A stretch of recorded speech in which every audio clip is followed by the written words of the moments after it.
Johnson of Wisconsin is joining us. He's the chairman of the Senate Homeland Security Committee. Mr. Chairman, thanks for joining us. Well, Wolf. If Michael Flynn did in fact do this, in other words, have this conversation with the Russian ambassador to the United States, discuss sanctions, basically passed along word, don't worry so much about the sanctions, because once President Trump takes office, there's going to be a new era in U.S.-Russian relations, all this happening during the tail end of the Obama administration. Do you think he does need to step down? Well, Wolf, that's an awful lot of ifs. You're aware, of course, his position is not a Senate confirmable position. I have not been privy to any of those conversations, and all I really know is what I've heard in the news reports. And so from my standpoint, this is really a matter within the administration. This is a decision for the president to make, not me. We just got a statement literally this minute from the White House press secretary, Sean Spicer. Let me read it to you. The president is evaluating the situation. The statement says he's speaking to the vice president relative to the conversation the vice president had with General Flynn, and also speaking to various other people about what he considers the single most important subject there is, our national security. That doesn't sound like a complete vote of confidence, as we heard from Kellyanne Conway just a little while ago. Does it to you?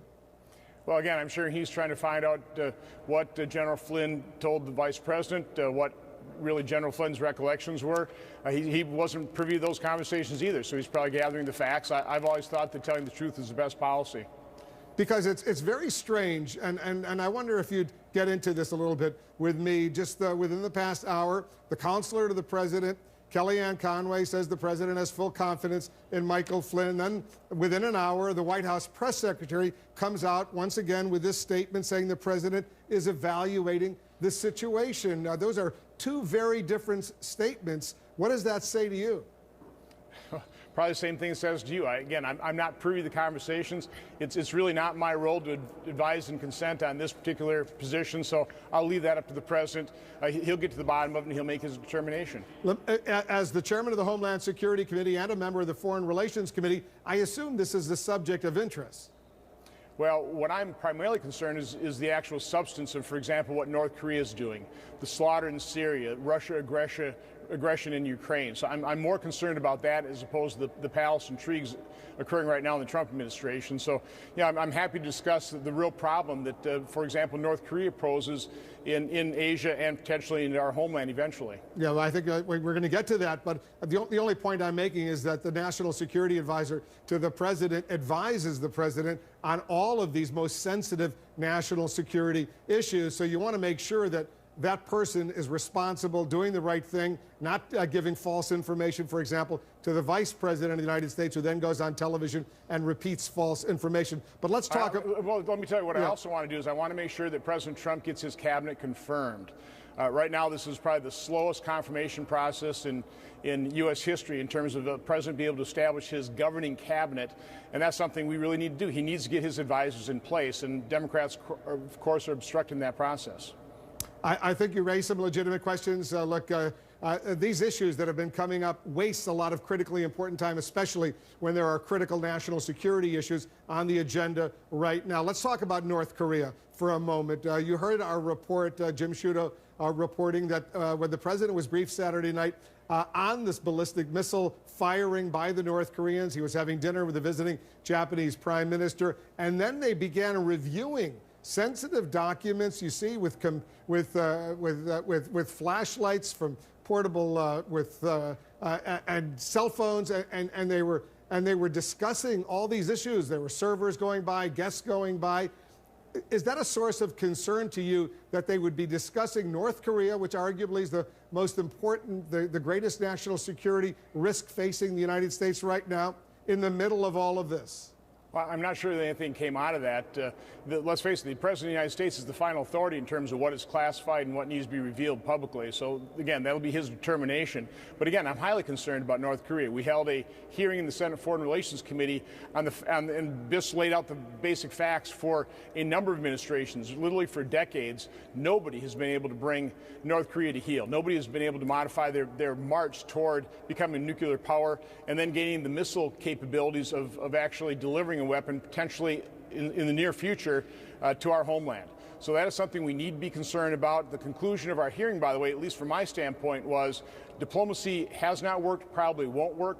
There are a number of high-level defections, or they're beginning to be high-level defections from Korea. We need to encourage those. We need to provide safe haven for those individuals. Hopefully that regime will eventually collapse, or we need to seriously consider taking kinetic action against some of these ballistic missile tests. Well, don't you agree, though, Senator, that if, for example, you were at a dinner and your staff said there's sensitive information involving North Korea, we need to discuss this, it's best that you leave that table where there are a lot of guests, a lot of servers walking around. Let's go into a secure room and discuss this. Shouldn't the president have done that?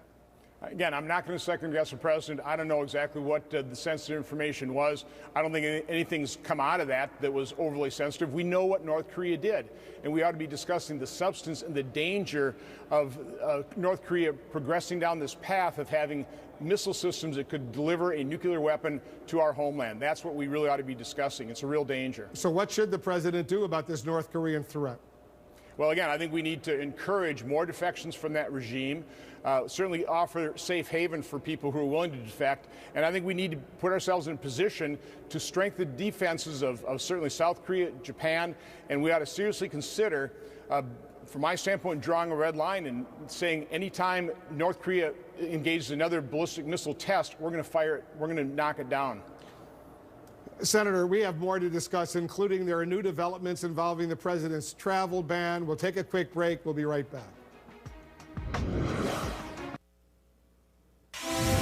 We're following the breaking news out of the White House an hour or so ago. Kellyanne Conway, the counselor to the president, goes on television, speaks with reporters, and says President Trump has, quote, full confidence in the National Security Advisor, Michael Flynn. Now, within the last few minutes, Sean Spicer, the White House press secretary, puts out a separate statement, very, very different, saying this, quote, the president is evaluating the situation. He's speaking to the vice president relative to the conversation the vice president had with General Flynn, and also speaking to various other people about what he considers the single most important subject there is, our national security. So all of a sudden, two top officials at the White House go from full confidence to evaluating the situation. We're going to find out what happened in the past hour. We're going to do some serious reporting on this and update you. In the meantime, we're back with Republican Senator Ron Johnson of Wisconsin. He's the chairman of the Senate Homeland Security Committee.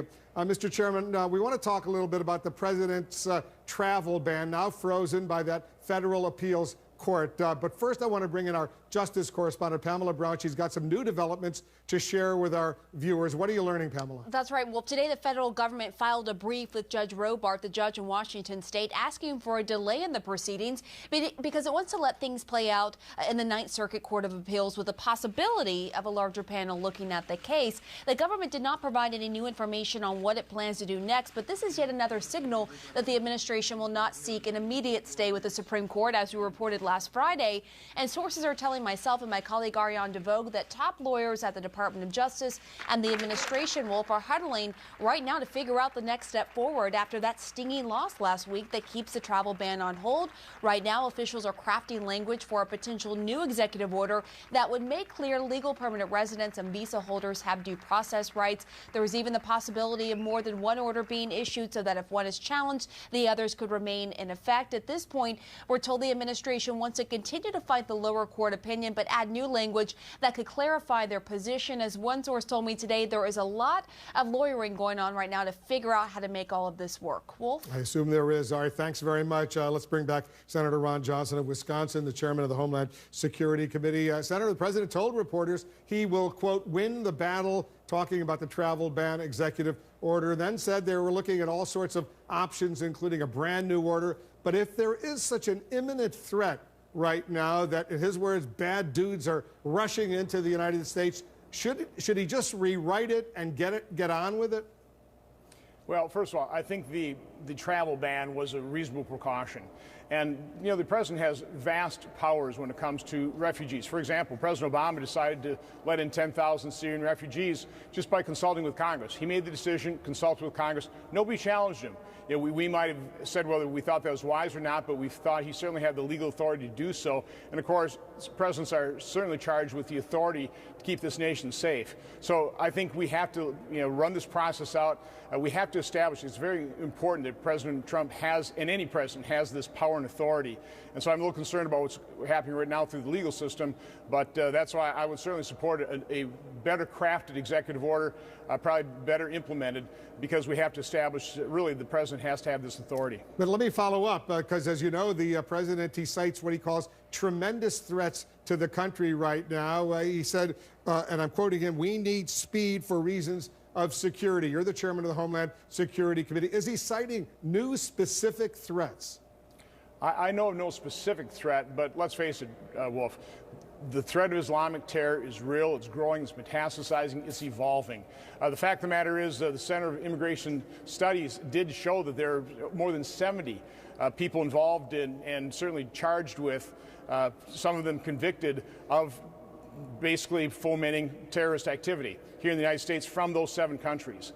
So yes, this is a danger. We certainly need to continue reviewing our vetting process in terms of refugees, visa waiver program. But from my standpoint, if I'm concerned about ISIS operatives coming into America, I'm still concerned primarily about them coming through our very porous southern border, which also needs to be secured. What about the northern border with Canada? There's a 3,000-mile frontier between the U.S. and Canada. Well, it's certainly one of the reasons we held a hearing on Prime Minister Trudeau's acceptance under very rushed circumstances of more refugees from Syria for exactly that same reason. But our primary concern is our very porous southern border. President Trump described these latest ICE raids, in his word, he called it a crackdown, saying today, he said today at the news conference, he said, "We will get the bad ones." But Democrats are concerned. As you know, California Democratic Senator Dianne Feinstein put out this statement. "These reports show the serious consequences of the president's executive order, which allows all undocumented immigrants to be categorized as criminals and requires increased enforcement in communities rather than prioritizing dangerous criminals." Is that the case? Are all undocumented immigrants right now being categorized as criminals and could be picked up and deported? No, I believe the Trump administration, under the leadership of Secretary Kelly now, is, again, still prioritizing gang members, drug dealers, human traffickers, criminals. They are still prioritizing that, but they're just stepping up enforcement activity. I don't think the Obama administration did adequately enforce our immigration laws. This administration will. Senator Johnson, thanks very much for joining us. Have a great day. Coming up, members of President Trump's team make new claims.